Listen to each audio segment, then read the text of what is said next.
अच्छा सुनो, सब्सक्राइब करते वक्त ना घंटी बजा देना ताकि जब मैं ऑनलाइन आऊँ तो तुम्हारे फोन की भी घंटी बजे। Presented by माहिर सिनेमा। बोला बोला बैजूनाथ बाबा की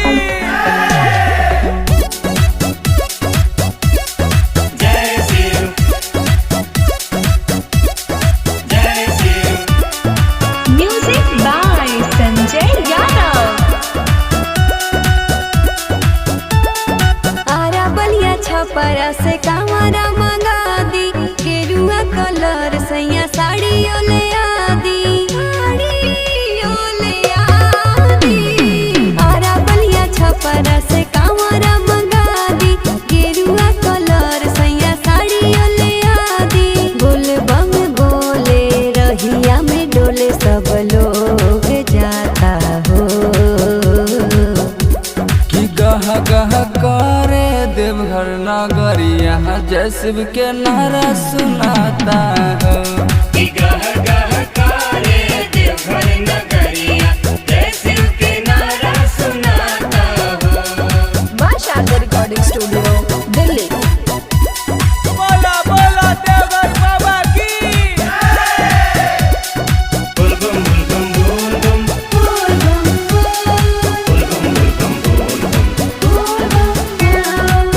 Presented by माहिर सिनेमा।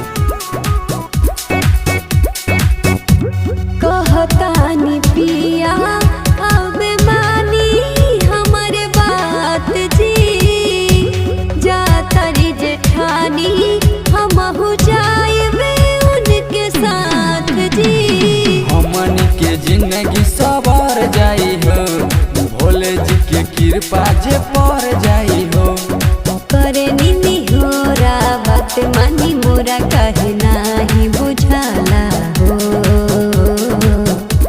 कि गह गह करे देवघर नगरिया जैसे के नारा सुनाता हो। कि गह गह करे देवघर नगरिया जैसे के नारा सुनाता हो। बोला बोला केदारनाथ बाबा की Presented by माहिर सिनेमा।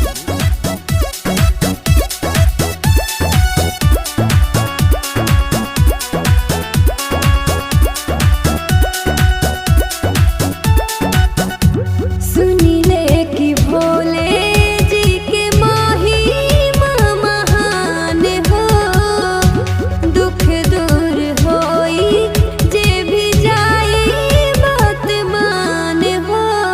चली है विनोद पिया काहे घबरालू, भोले जी के दुनिया जानता कहानी।